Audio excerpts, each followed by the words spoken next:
What's unique about Action Point is that, first of all, it's a made-up amusement park, but it's one that's based on the amusement parks of the 70s and 80s, where there were really fewer rules and things weren't as politically correct, and kids seemed to have a really good time. Action Point is an interesting place because it used to be a ski resort, and a crazy person decided to build an amusement park on the side of a hill and make everything very steep and dangerous. Action Point is for anybody who wants to risk life and limb to have a good time. The park faces a lot of challenges because it's basically a case of the slobs against the snobs, and there are competitive parks popping up at this point in history that are cleaner and more modern and more politically correct, and that does present some challenges for DC and the park. What they do to compete is make things faster, bigger, more dangerous, and relax the rules even further. One of the biggest highlights for me working on Action Point was being in business again with Johnny Knoxville, who I'm a huge fan of, and we've worked together in the past on the Dukes of Hazzard and other projects, and I just think he's such a great filmmaker and entertainer and creator, and he and Tim Kirby, were great to collaborate with, as well as Derek Frieda, who's one of the original partners in Action Point. I liked working in South Africa again, just being able to help Knoxville realize this vision of his was really exciting for me. It was great working with Tim Kirby. He's a really original director. His work in London is very groundbreaking. He's got a very, very different point of view on how to make something funny. And he's a great guy and very, very smart and very, very thoughtful. And he was able to decode the Knoxville aesthetic, which is saying something, because Knoxville really does know his audience, and he knows what they're expecting from him. And of course, that's why he does his own stunts, which are pretty extraordinary in the film. But he and Tim were a great team. Every ride you see on screen is operational and they work great. My favorite ride at Action Point was probably the Alpine Slide, which I did a couple times and got some speed up. It was a lot of fun. And we built the real thing. It's like a toboggan ride down a very steep hill. Well, from the beginning, Derek and Knoxville were very precise about what fit in the movie and what didn't. So recreating the period was pretty much painstaking. And we brought in Jules Cook very early from New Zealand. He had done a lot of work on Hobbit and things like that, and grew up in the 70s and was very excited to get involved in the creation of the park, in which we really literally built from scratch on a mountain in Cape Town. The setting plays into the film's story because it's a kind of out-of-the-way mountain town. So you have all those kind of demographics. You've got kind of the people, the management people, and you got the people that work in the businesses, and you got these kids who are kind of outcasts in many ways, who hang out at a pizza parlor and have fights with the townies and all that kind of stuff. Working with Knoxville is like working with any creative genius, in that he has a vision, he sees it 100%. You either get it or you don't. He's the first one there, he's the last one there, he's all in 100% till it's exactly what he wants to deliver to his fans. He knows the material better than anybody. He knows what you have to do better than anybody, and he's just an ultimate professional. I think people will love seeing this character that Knoxville's created. It's kind of a great combination of all his best attributes, and he flies through the air. South Africa offers a lot of elements. Great cruise. The weather is spectacular, very much like Southern California, but at a different time of year, which is what we needed. Being in Stellenbosch, in Cape Town, is a fantastic region. The people are great. I think working with people in South Africa was one of the highlights of the film.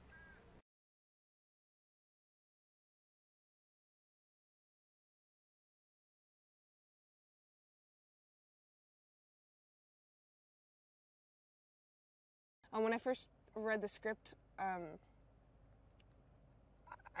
knew this was going to be the craziest thing I've ever done. I've never done a movie with this many stunts, so I knew it was just going to be like an absolute mess and just so much fun. Action Park is for the craziest kids in the neighborhood. Action Park's for kids who love to have a good time and don't care if they fall down and get bruised. There are no rules at Action Point. Knoxville gets thrown around just like in every possible way you can think of. My first day, or maybe it was my second day here, we blasted him down a slide with a fire hose.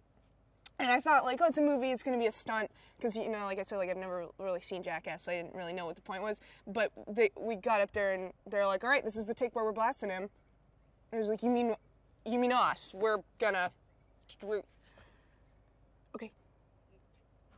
And he got thrown off. He did a flip in the air. He just flies off. I kind of knew Annie when I first read her. I kind of knew who she was.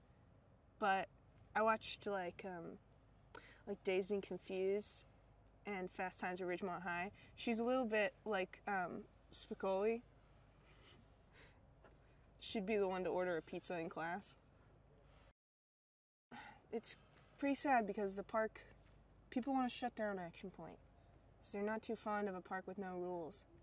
So there's this mean guy named Knoblach with a bald head and a bad suit. And he comes and he tries to shut down the park for his own personal gain. And he starts a lawsuit against us. But we don't take from anybody. And we make sure that doesn't happen. This park goes through a whole lot of changes. It gets, in the words of DC, faster and looser. It's fun to perform in the 70s because it like adds like a whole different edge to like the way we talk and interact with each other, and like I found myself forgoing political correctness often because things were different back then, you know, and I'm the only girl except for Boogie when she gets here, so I gotta stand up for myself because the 70s were a dangerous time for us ladies. Johnny Knoxville is a very sweet man. He has a big heart, and he's not afraid of anything. Like, he's not afraid of anything. We'll check in with him before a stunt. He'll just be like, I just want to do the damn thing. Tim is, he's a very detailed director, and this project is like, it's so wild and it's so over the top that Tim's job is to reel it in. He wants each moment to be grounded in humanity. I think comedy is often like the most truthful you can be. Like I've never had so much fun on a film set. I've never done a comedy before. This is my first comedy, and I didn't realize that like the laughs kept going. Like we're almost never not laughing. Like when we're on set, when we're off set, like there's just a general just like sense of goodwill among us because we have to be so funny when we're in these scenes. Like you have a couple takes to like make up something golden between you. So it just makes life more fun, I think. When you're acting in a comedy, you just have to be on your toes and you have to know who your character is. So like oftentimes the improvisation that happens between myself and the other actors is just because we know who we are to each other. Like I know the way I talk to Ziffel and I know the way Annie talks to Stiv. You know, like it happens organically, I think is the best way for it to happen. This film is just so much fun. And we just had so much fun making it. And so much of it is real. Like, I remember on one of my first days, like, Knoxville was doing this scene where he had to get hit in the with a beer can, and I was like, I saw this happening, like, again and again, and I was like, Knox, do you want to wear a cup, like, in the next couple takes? You must be getting sore. And he was like, no, I feel that would be dishonest. And I was like, okay. So the whole movie is just as honest as it can be. I think if you love Jackass, then you love Action Point, because it's the same spirit of free will and silliness and kind of just like, I mean, there's no reason to do this except for that everybody here loves doing it and no one's afraid of getting hurt. Every ride at this park is real. And the extras are really riding those rides, take after take after take after take.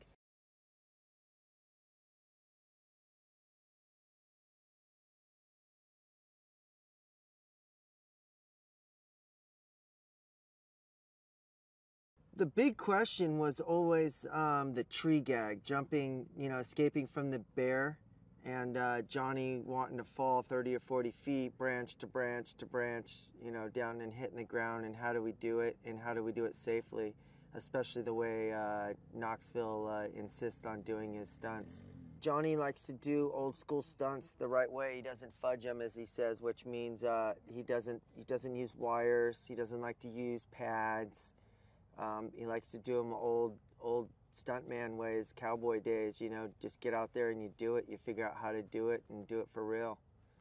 And that's how he does it. The business has changed a lot. The world of CGI has helped us out a lot and stuff. You don't get to do a lot of really cool gags. We call them gags anymore. You're usually on a line or a cable, and we can yank you out a window, but you don't actually hit the ground. We can stop you before you hit the ground or land you softly into pads, and they can put green screen over the pads, and then you do a separate shot of somebody hitting the ground from only 3 or 4 feet, and you cut it together. So the style that the director and Johnny wanted to bring to this film was no cuts. So if you'll notice when you watch the film, a lot of the shots are really wide. The stunts, if you watch them, there's no cuts in here. These are real deal gags set up to do real stunts. I mean, this is old school, the old school way. It's been pretty fun. It's very rare we get to do gags like this anymore, let alone do 20 or 30 on one movie. We're not going to fudge anything. Like, we really need to go fast. We really need to jump. We really need to catch air on every ride. Like, they can't. It was very hard for them to understand that. You know, why can't you just fudge it with CGI? Why can't you do that? And it was like, no, everything, it has to, you have to build it safely, and it has to function. You know, those are the first 2 rules: safety and then function, and then make it look good. And it would just, they had a hard time wrapping their, you know, head around that, because it's always make it look good, and then, you know, and then we're like, well, what doesn't work? And it's just like, well, we'll make it look like it works in CGI. And it's like, no, we don't do that. We want it to work for real and give us real air. We want everything to be real. So that was the toughest transition of coming here, but we got it done. This project's amazing. I met Johnny first on Jackass 3D, and then we did Bad Grandpa. We've done several projects after that. But this project's been definitely special. This is definitely this is just stunt heavy. Every day we've got big gags going on. I mean, it just doesn't stop. It's like the only easy day was yesterday. That's like the saying on this film. So we're going big, and Johnny's really pushing the envelope on this, and he's loyal to his fans. He doesn't want to disappoint his fans. We used we call it an air mortar, and we can either fill them like full of propane, and usually we'll light it, and that way we can control the size of the propane fireball for explosions. So in this case, we just filled it full of PSI air, and filled it full of water, and it was really strong. It had to have knocked him, I'd say, 15, 20 feet back, and 3 or 4 or 5 feet in the air down the water slide. Unfortunately, he didn't get his hands out in time and took a little knock on the eyebrow, got a couple stitches, but his neck was stiff for a couple of days. But he walked away from it, and it was good. Got some good footage on that one. That one should look good on the big screen. Johnny, you know, it's so funny. He's such a, he raises the bar for everybody. It's weird when he's around, people just, or the other actors, they definitely want to pick their action up or start thinking of stuff that they can do. It's contagious. Free fall was good. Johnny comes out of that and goes into the lagoon, and then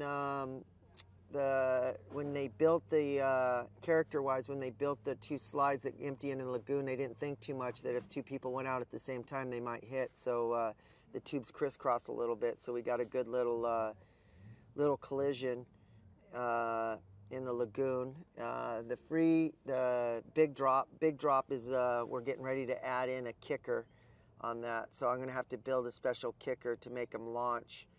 They didn't quite design the slide as steep as we wanted, so Johnny wants to get some really good air off of it, so I'm going to build a kicker in there and just let him launch off that thing. The power slide was good.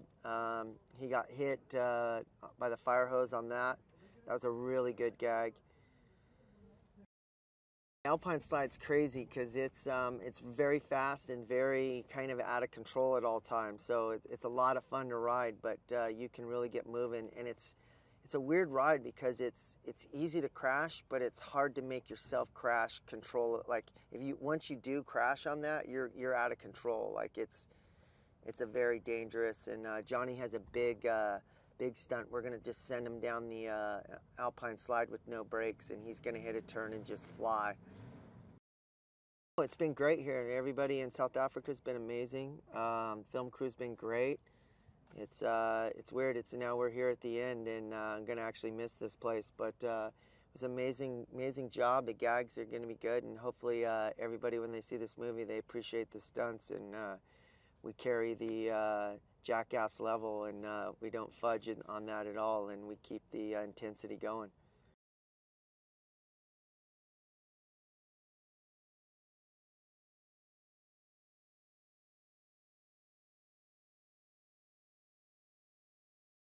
Benny is the lifeguard at Action Park, and he's like a guy that's been friends with DC, the main character, for a long time. And he's not really like a good lifeguard at all. Like he doesn't save anybody. He just like hangs out and talks to people, and does whatever he wants. But he's usually there, like near around the lagoon, I guess. But he usually has no time for stranded people. He's not a mean person though. He's just doing his own thing. Well, I kind of don't approach it at all, because sometimes when you're not trying to be funny is when you're funniest. It seems, but if I did approach it, I think I am funnier when I'm with Johnny, because I like hearing him laugh. So it inspires me to say things that I think will that I know will he'll think is funny, or I think it will make him laugh, because it cracks me up. Action Park is the world that DC's like created, that he wants to live in, and is the guys that he hangs out with, his friends, are kind of like his family. That's their little world, and it's the world that they want to live in, and share with everyone, share with the kids. What type of rules and regulations do we have at the park? I don't think there are any rules. The park faces a lot of challenges from the outside, such as there's a competitor, like another theme park that's in the area, and they've got a lot of money behind them and pull with the local politics, and they're just shady people, and so they want to make our lives miserable, so and they've got a lot of resources to do it. So I guess we are underdogs in this. Working with Johnny is great. It's the best. Like, it's not even like whenever I've worked with him before, like, it's like we really don't want to stop doing whatever we're doing and going back to normal life, like, because it's so much funner than normal life, you know. And that's how it always has been, really. It's just fun. It's fun doing rad stuff with your friends. All the stuff, like doing the stunt stuff, and because all the stunts are real, you know, like, they're not like special effects things where they're just, the stunt stuff is like Jackass, like where they're real and they're gnarly, and they're, you know, that is awesome because that brings all that into it. Just this whole like park here is awesome that they built, and being in South Africa is awesome. I've been here a few times for work, and I love it. So it's just cool being here. It's an adventure. Jackass fans will like, well, they'll like the stunt stuff a lot because it's just like Jackass stunts, really, and it's like it's all obviously real. Tim's rad. He's great. Like he's so creative, and he's had some super good ideas before we filmed stuff like that I wouldn't have thought of, and they ended up being great. Like, and I can tell he loves like storytelling. Like, and he was telling me something about like people's backstory, like characters' backstories that you might not like just my character, but like other people's, like, and you might, like, I would never think like that, you know. Benny loves being with his friends. He fits perfectly into Action Point. He just does what he wants. And but he's not like a mean person at all. He's really nice. Yeah, he's a free-spirited type, you know. But he doesn't care about any rules. He just does what he wants, and he just knows better. They're just this crew of like people that are almost like, it's almost like the DC's kids, like adopted kids that they probably knew him since, you know, some of them are really young, but they probably, you know, met him years ago, and it's almost like he took them in, and, you know, they live there too in their trailers, and they have crazy relationships with each other, like, and God, they're funny. They got really, the actors that they chose they chose wisely. Those guys they're all gonna probably like do great things, like, because they're all amazing. They're really great. When the squirrel was in my pants, I was supposed to be taking a nap, you know. I didn't mind it. I've done a lot of stuff with animals though, so God, I've had like snakes attack my every part of my body, even my private spot. Like so a squirrel's nothing, you know. And a bear, I've been bit by a bear on my butt. Just had a snake bite me on the, and so like the squirrel wants to nestle into my pants. I think that, you know, that was fine. But I mean, as long as we get like the shots that we need, you know. It seems like it'll be like the funniest movie ever, really. But it also has heart. So I think that makes it special. Like, those kind of movies are the best. So they'll like the world that was created, I guess.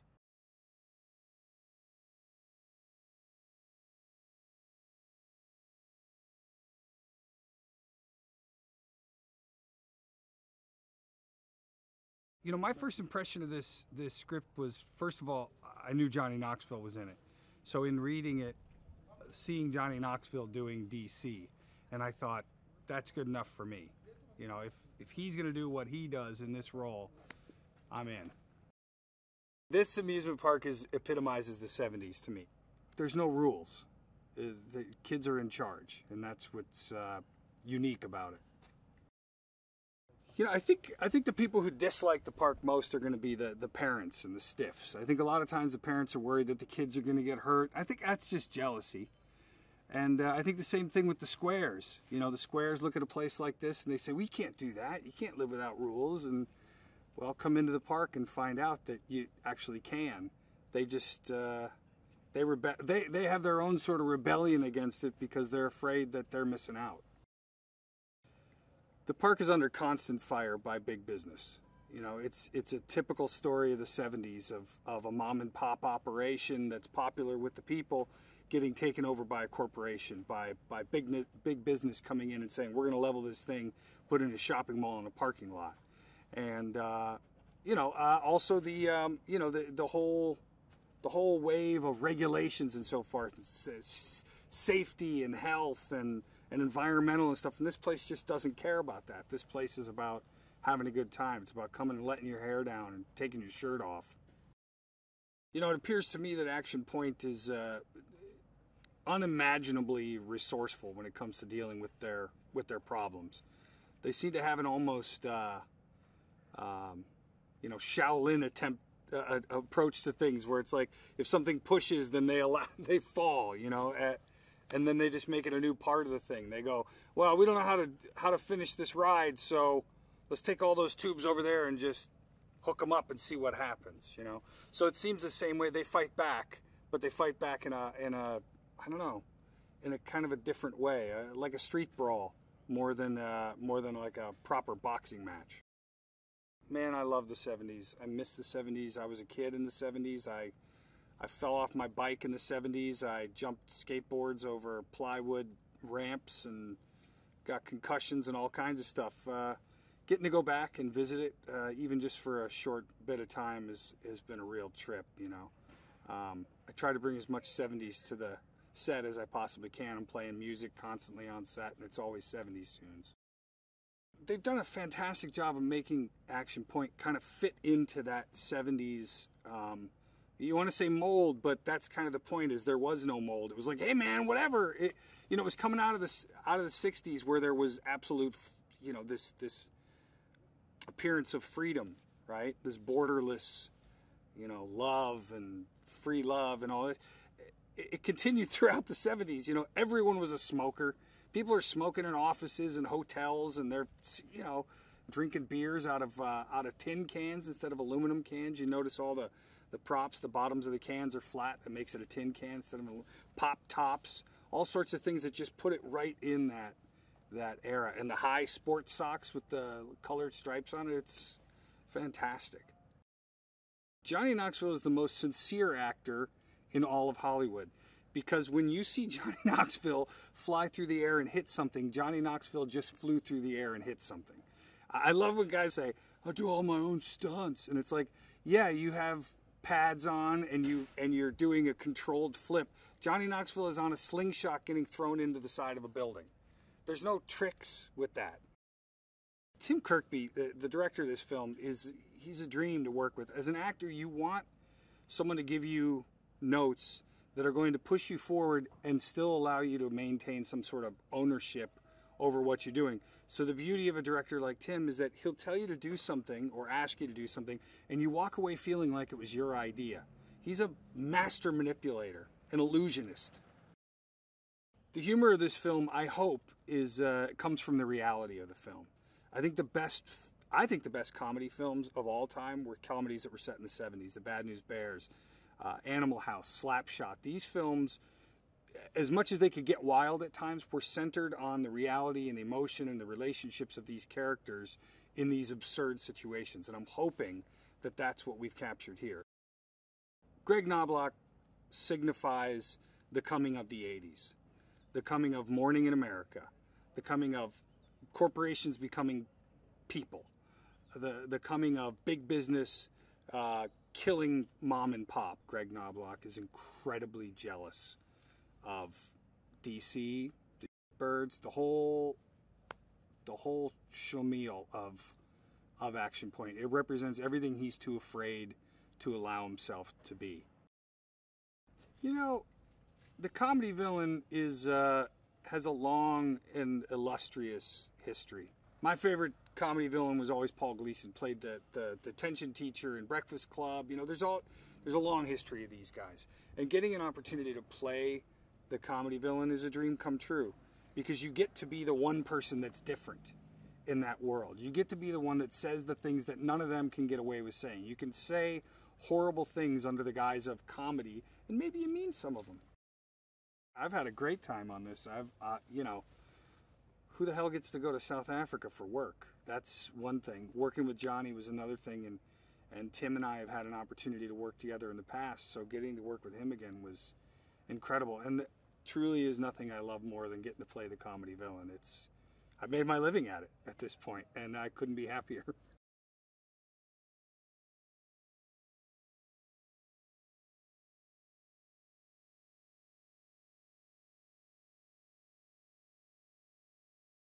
I did a self-tape, and then pretty much straight after that I met with Johnny and Tim. And yeah, from then on they offered me the role and I've just got involved like that. There is no health and safety whatsoever. Like, that's probably the best thing about it. Everybody can just have fun without feeling like, you know, there's too many seatbelts across them, or, you know, there's no restrictions. Everybody's just allowed to have fun. 1970s America was much freer than it is now. You know, no kids were wrapped up in bubble wrap or cotton wool. You know, they were just allowed to do what they wanted. You know, their parents weren't constantly freaking out about, oh, you're gonna fall or you're gonna hurt yourself. They could just do what they wanted, which is really, really cool. It's kind of a mixture, so there's quite a lot of crass jokes and there's some dark humour, there's some slapstick, but all in all, it's just hilarious, to be honest. Johnny is incredible. I mean, it's like having a second dad. He's just the funniest, kindest man. Like, even if we were doing a night shoot, like, I fell asleep in the car and he had to stand at the side of the truck to make sure I didn't fall out, and just, oh, he's just hilarious. He's just incredible. He's put a completely different spin on it to when I read the script. You know, he's made sure it's shot beautifully, and I mean, nothing is obvious. Everything is just different to how it should be read, and I love that about it. It's not classic, you know, it's different to how it should be. It's great. I listened to a lot of Clash songs because I loved them anyway. That was really nice. So when I read the script, I was like, oh, she likes the Clash. That's cool. I like the Clash too. So just listen to a lot of 70s music, really. It's something I've never really done before, so I'm just kind of feeling my way through it, and obviously I'm surrounded by hilarious people like Johnny Pemberton and Brigette and Josh and, you know, all the birds, and they're all so funny. It's great to learn from them, like, what to do. I think they'll be surprised by the heart to this film. I don't think they'll be expecting so much heart from a film, you know, with so much action and comedy in it. You know, they'll be expecting to see all these crazy stunts with Johnny, and, you know, they'll be expecting the comedy because of the birds, but I don't think they'll be expecting many of the emotional scenes. I think that'll be quite a shock. I think they're gonna love it. I hope they do. Yeah, they're gonna love the stunts. There's quite a few crazy things that people have ended up doing, so they're gonna like that. I'm a huge animal lover. Like, I really, really love animals, so to work with a crocodile and raccoons and snakes, it's been incredible. I've never worked with so many animals before. It's been incredible. And the guy who's providing the animals, Luke, he's incredible. We've been to his place like twice now, and he has cheetahs and lions, and we've been able to see so much stuff while we're here. But because he knows us, he's like, okay, do you want to hold this snake? And it's like, okay. I wouldn't do this at home, but okay, while I'm here, I may as well. So I feel like she's just trying to grow into her own person. She's not a little girl anymore, and she's trying to show her dad that she really isn't, and she's her own person. And because he hasn't seen her in such a long time, I feel like she's just trying to come into her own. And, you know, she's getting to be quite cool. You know, she likes the Clash, and she's into her music, and she's becoming her own person finally. And I think a big part of her journey is trying to show her dad that she is that person. She loves him a lot, but it's kind of awkward when she first gets there because she's not seen him in a long, long time, and their relationship's kind of rocky. But throughout the course of the film, she thoroughly realizes that she is her dad's daughter, and she's a lot more like him than she thought. And by the end of the film, they're so much closer than she could have imagined. I guess it's the heart to it, you know. So between the stunts and the comedy, there's there's this running theme of this relationship that's kind of rocky between the dad and the daughter, but I feel like, yeah, it drives it because there is heart to it, and because the relationship is so complex, it's kind of interesting to watch develop. And by the end of the film, because they're so close, it's lovely to see that closeness. I mean, they're all just incredible. They're like some of my best friends. They're just great. I mean, they are all just so similar to their characters. It's just hilarious. I mean, they make you laugh all the time, and it's great because they'll be ad-libbing in between, and a lot of the lines aren't scripted, so they'll just be coming out with this funny stuff, and you're trying to keep your face straight in the scene, like, oh yeah, this is really emotional or whatever, and then you've got somebody in the background trying to make you laugh, and you're like, shut up. It's so funny. They're just, oh, I love them so much. I've just had the most fun. It's been the funniest set I've ever been on. You know, everybody's just constantly playing pranks on each other, and oh, it's just been the most fun, honestly.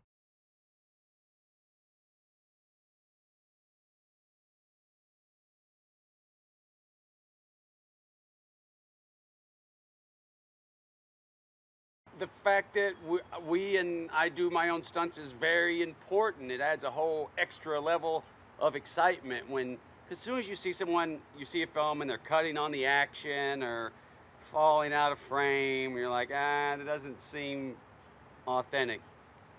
And with this one, you can be sure that there was no cutting on the action and I didn't fall out of any frames. I don't like doing stunts twice. So I try to set them up. Charlie Grisham, the stunt coordinator, who felt very guilty at the end of filming because I got hurt so much.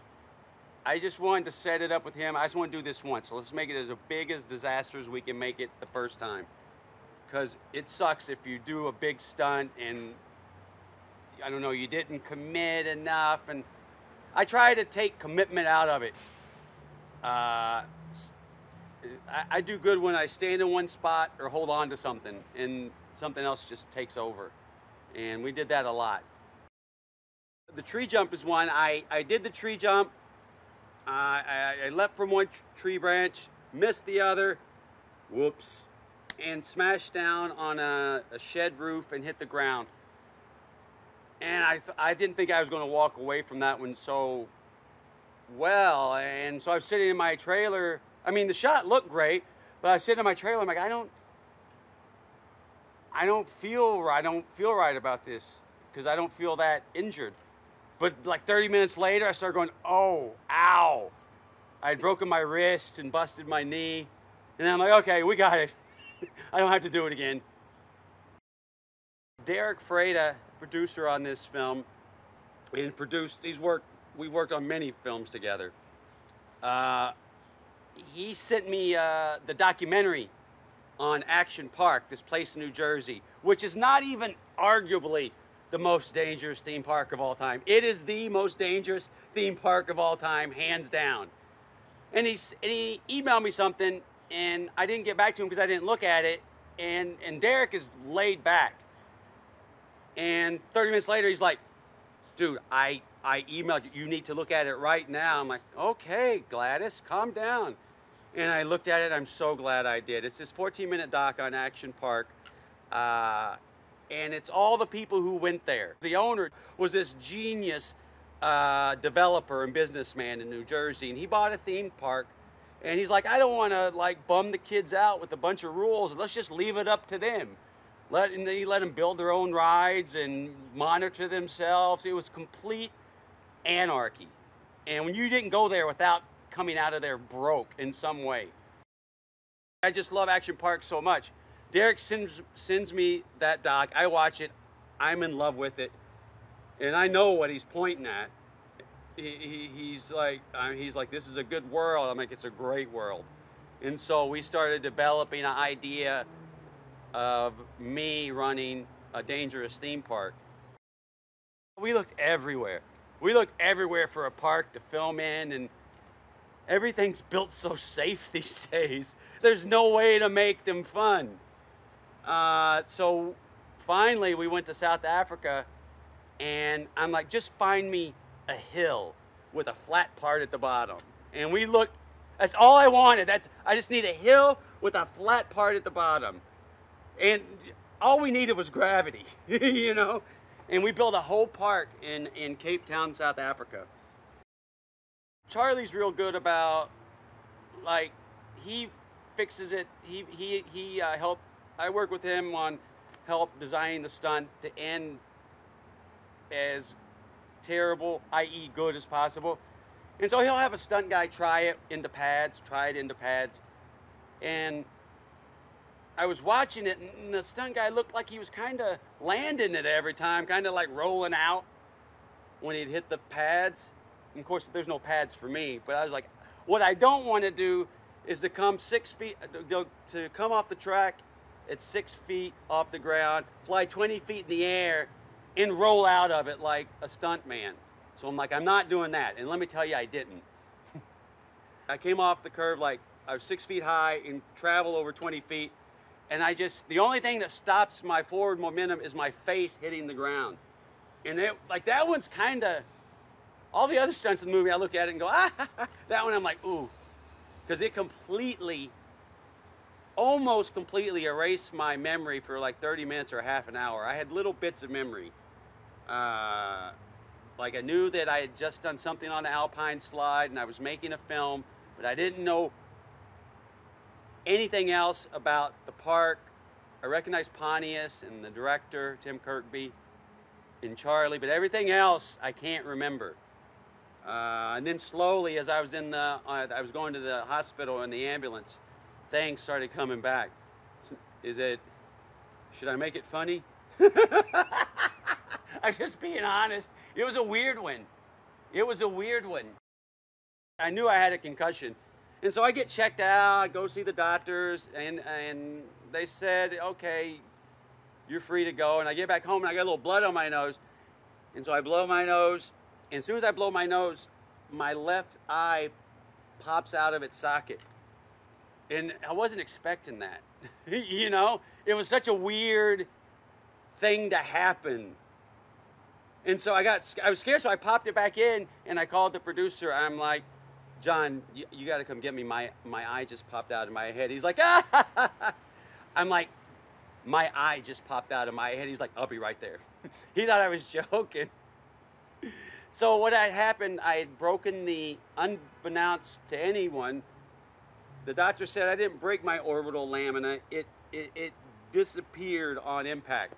And when I was blowing my nose, I was actually blowing air behind my eyeball and pushing it out. So that was odd. So and my face was just like a Picasso painting. And I think the last 2 or 3 days of the film, they had to shoot only the right side of my face. And the left side's my good side. So, and then, like, you know, the doctors told me I can't blow my nose or sneeze for 6 weeks. I'm like, how can I not? I have allergies. But so like 4 or 5 days after the first blowout fracture of my eye, I think that's what they call it, Pontius and I are walking around Cape Town, and we had a couple, and he says something funny. I got my eye patch on at this point, and he says something funny for what reason, I have no idea. But when I laughed, I covered my nose and I covered my nose and blew in, and my eye goes doink again, double vision. I just pop it back in, and oh, now I've touched the nerve. She's crying. Are you okay? She loves animals. Oh, the eyeball? Oh, you're literally crying over the eyeball? Oh, sweetheart, I'm fine. My eye's okay. It went back in. Oh, I thought you were. Oh, you don't. I thought she was upset. She's like, stop hugging me. Don't touch me. Finish the interview. She had tears coming down her face. That's great. I know, I should have went to college. It was like a cartoon. This movie was like a cartoon stunt-wise. It's the most injured I've ever been on a movie. Hollywood doesn't do stunts like we do them. Actually, when I was talking to the stunt guys ahead of time, I said, on this, I want everyone to be doing their stunts for real. We're not cutting on the action. We're not getting out wires. Everyone, we're not going to pads. We're going to dirt or concrete. And I felt bad about asking them to do that because I don't want them to get like seriously injured, obviously. But they were so excited because they don't get to do that. They felt they were free. And that enthusiasm helped a lot.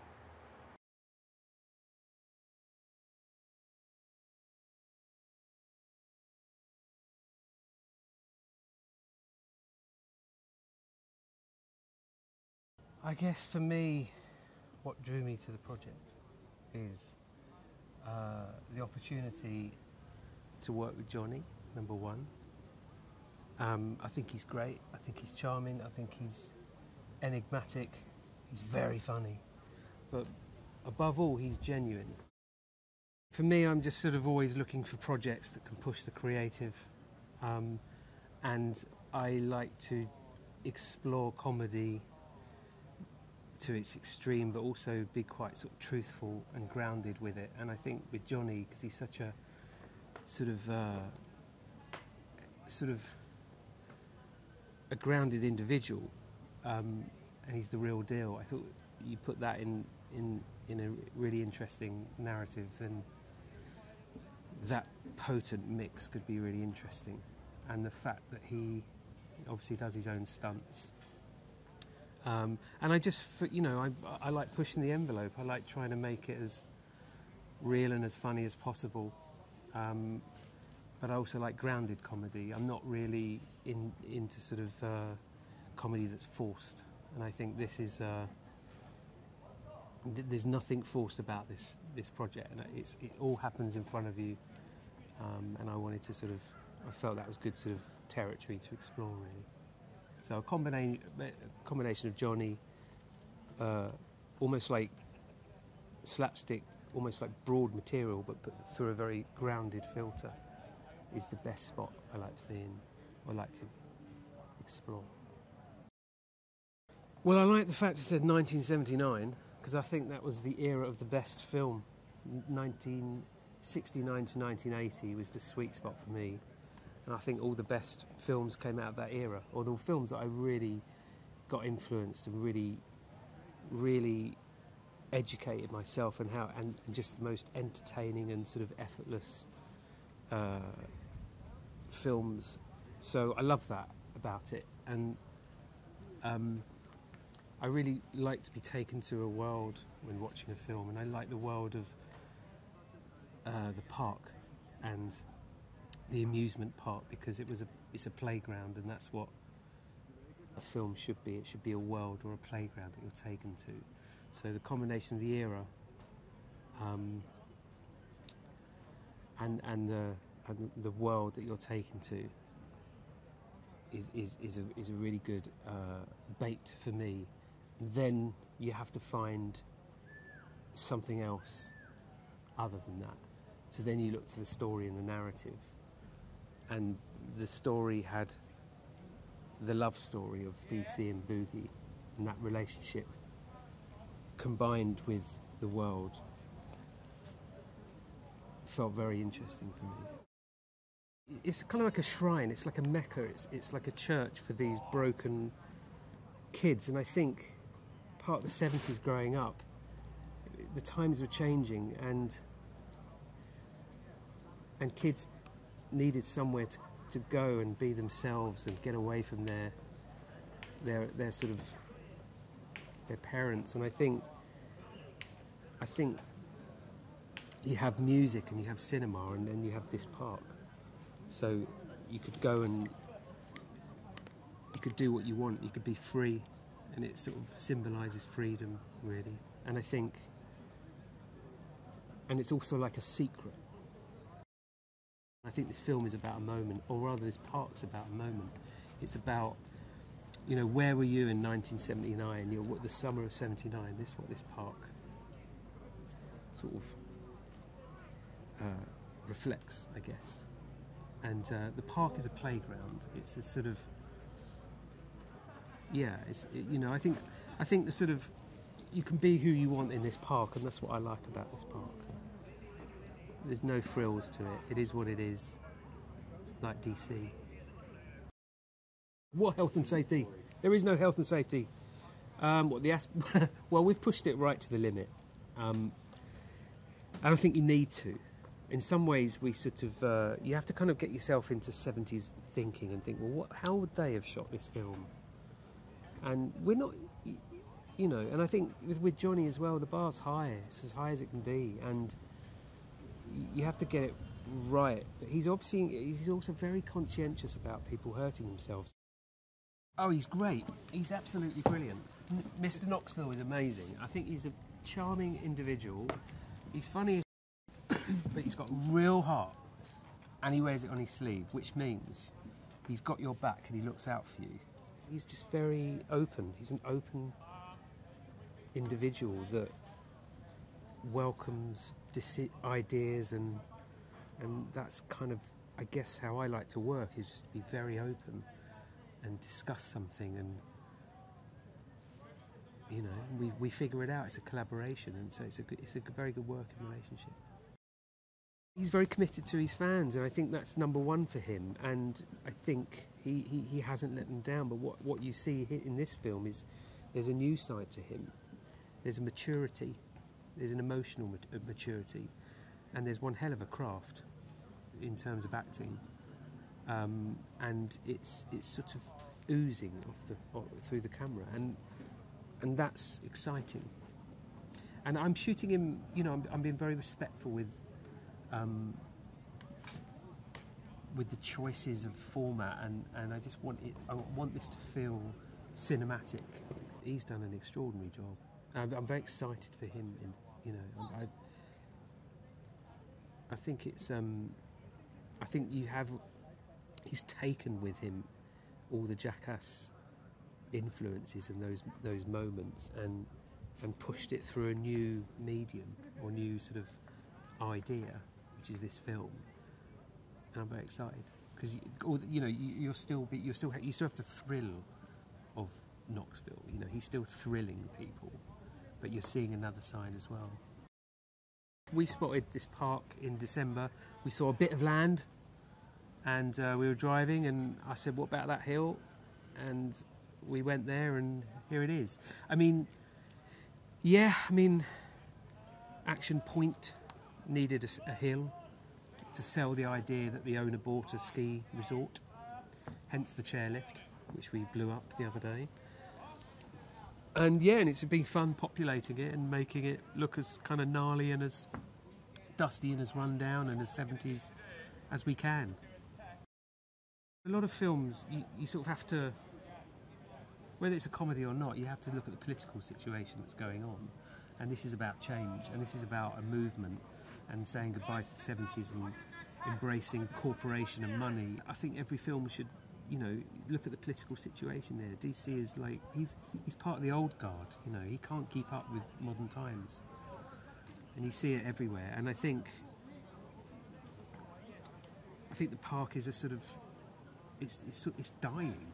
The park is dying, you know, and I think I'm enjoying that, and that's another draw for me in the script, is I enjoyed the